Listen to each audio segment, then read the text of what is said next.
Due to a lightning strike, this card rack has been fried on the power supply slot and the active slots for the channels of the detection out here. So today we're going to take this old card rack out and swap it for this new one here. Got the old one and the new one.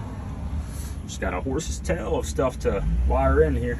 Shouldn't be too bad at this one. The next cabinet doesn't have a set of plans or anything for it. It's on an old school iTerra system. So that'll even take me a lot longer.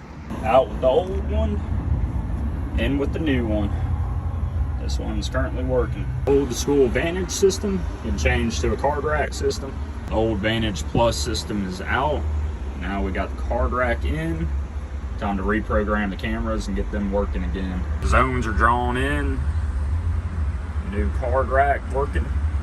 Calls are dropping and working as they should. And that bell box is out of here. So it looks good. Y'all ever just get off work and then reminisce on old videos of you working? Yeah, that's what the social media thing is doing here. Looks like I need to go to bed. As always, thanks for watching.